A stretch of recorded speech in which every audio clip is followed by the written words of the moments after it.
একজন হত্যাকারীকে ফাঁসি দিতে এই রাষ্ট্রের কোর্ট কাচারির আদালতের এই দেশের কর্তৃপক্ষের আর কতটুকু তথ্য প্রমাণ প্রয়োজন?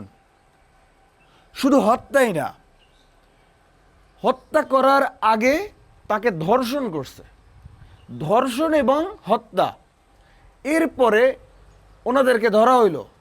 তাহলে আপনার ফাঁসি দিতে তাদেরকে কোথায় বাজে? কি প্রমাণাদি দরকার? আপনি দেখাবেন যে প্রক্রিয়ার মাধ্যমে আমরা যাব, আইনি মাধ্যমে যাব। তাহলে যেই পুরুষটায় ধর্ষণ করছে ওই বাচ্চাটা 8 বছর না 18 বছর না 28 বছর, সেই দিকে যাব না। প্রশ্ন করলে আটকে যাবেন দেশের কর্তৃপক্ষ। আপনার ঘরেও তো মেয়ে সন্তান আছে, আপনাদের বংশে তো মেয়ে সন্তান আছে। আপনি যে পৃথিবীতে আসছেন তাও তো কোনো একটা মেয়ের, মায়ের, বোনের, মুয়ান্নাসের, ফিমেইলের, একজন নারীর পেট থেকে বেরোয় আসছেন।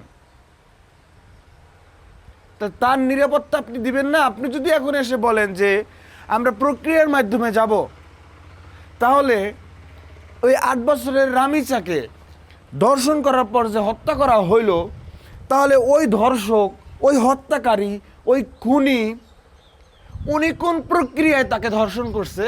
উনি কোন প্রক্রিয়ায় তাকে হত্যা করছে? আছে উত্তর? উত্তর নাই তো। বললাম তো যে দড়ি লাগলে দড়ি নে। তবু আমার বোন কি, আমাদের তো মেয়ে হবে। 8 বছরের বাচ্চা। আমি তো বিয়ে করিনি, আমার বয়সী অনেকে বিয়ে করছে, ওই 8 বছরের চেয়ে বড় বাচ্চা আছে। তাহলে এইটুকু বাচ্চাকে ধর্ষণ করা হয়েছে, চিন্তা করতে পারেন। তাহলে ওই ব্যক্তি কোন প্রক্রিয়ায় গিয়ে তাকে ধর্ষণ করছে? এখন যেতে সে আইনের মারপ্যাচ দেখান, কোর্ট কাছারির হিসাব নিকাশ দেখান, আদালতের রায়ের জন্য অপেক্ষা করান, তাহলে আমরা বলবো আপনারা এই ধর্ষণকারীর সাপোর্টার। তাহলে আমরা বলবো যে আপনারা এই ধর্ষণকারীকে সাপোর্ট দিচ্ছেন, সেই এক্সিট দিচ্ছেন। কিসের রাখেন আপনার প্রক্রিয়া মিয়া? উনি কোন প্রক্রিয়ায় তাকে ধর্ষণ করছে? তার বউ যে ফ্ল্যাট থেকে তার ফ্ল্যাটে নিয়ে গেছে, কোন প্রক্রিয়ায় তাকে নিয়ে, বাচ্চা একটা মেয়েকে নিয়ে তার স্বামীর কাছে দিচ্ছে? কোন প্রক্রিয়ায়, কোন রুলসে, কোন সংবিধানের বলে, কোন আইনে, কোন লয়ে, কোন ইন্টারন্যাশনাল লয়ে? তাহলে আপনি কোনো ধরনের প্রক্রিয়া ছাড়া, কোনো ধরনের আইন ছাড়া আপনি তাকে ফাঁসি দিচ্ছেন না কেন জনসম্মুখে? যেখানে বাংলাদেশের 80% মানুষ তার জনসম্মুখে ফাঁসি চায়। অনেক প্রশাসনের লোক চায় যে আমি তাকে গুলি করতে চাই, তোমরা শুধু অর্ডারটুকু নিয়ে দাও। কোন প্রক্রিয়াতে সে ধর্ষণ করলো? বাংলাদেশের হিউজ একটা পরিমাণ মানুষ তার জনসম্মুখে ফাঁসি চায়। আপনি যদি তাকে জনসম্মুখে ফাঁসি না দেন, কি হবে? আপনি আদালতে যাবেন, আপনি 7 দিন টাইম কি জন্য নিলেন? আপনারা কি হিসাব নিকাশ করবেন? আপনারা 7 দিন পর কোরবানিতে বন্ধ, লেন্দি প্রসেস। রামিসার বাবা তো ঠিকই বলছে 15 দিন পর থাকবে না এই ইস্যু। আসিয়া থেকে রামিসা, কোর্ট কাছারি সব মিশা। বাংলাদেশে এরকম ঘটনা অনেক ঘটছে। কোরবানিতে ইস্যু আসবে আর নতুন ইস্যু আসবে, সেই ইস্যু ঢেকে যাবে। তাতে রামিসের বাপের কথাই ঠিক হয়ে গেল। আপনি 7 দিন টাইম নিয়ে কি করতে চান? কি দেখাতে চান? আপনি আর কি প্রমাণ করতে চান? সব তো প্রমাণ, সব তো প্রুভ হয়ে গেছে। কি প্রমাণ করতে চান? প্রমাণ করার তো কিছু নাই ভাই। তাহলে আপনি জনসম্মুখে কেন ফাঁসি দিলেন? আপনি জনসম্মুখে যখন ফাঁসি দিবেন না, এখন যেটা হবে, কি যেন নাম, যে যিনি ধর্ষণ করলো, হত্যা করলো, তার গ্রামের বাড়িতে তার বাড়িঘর পুরাই দেওয়া হয়েছে, বাড়িঘরের উপরে উঠে কোপানো হয়েছে।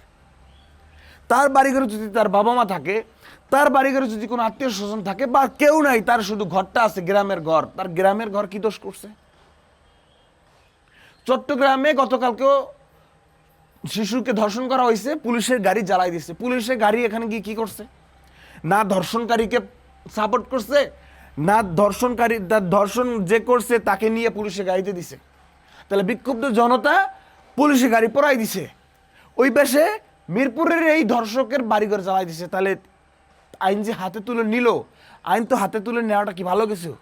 তার বাড়িঘরও কিছু করলো না, অন্যদিকে চট্টগ্রামের পুলিশের গাড়িও কিছু করলো না। ক্ষুব্ধ বিক্ষুব্ধ জনতা এটা করে ফেললো। কেন করলো? আপনারা বিচার করেন না, সেই জন্য।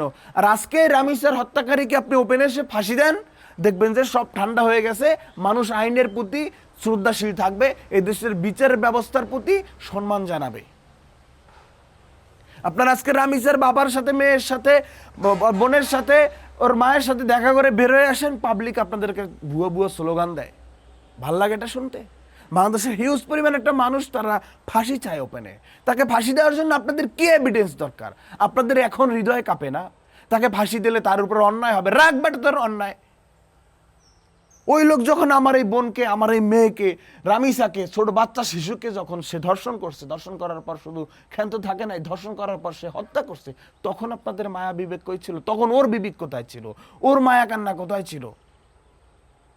তাহলে ওর বেলায় আপনাদের এখন মায়া কান্না হবে কেন? বিচার প্রক্রিয়ায় যেতে হবে কেন? ও কোন প্রক্রিয়ায় আমার ওই বোনকে, আমার ওই মেয়েকে, এই দেশের নাগরিককে, ছোট্ট একটা বাচ্চাকে সে ধর্ষণ করলো, হত্যা করলো? কোন প্রক্রিয়ায়? নিন্দা জানাই, তীব্র নিন্দা জানাই।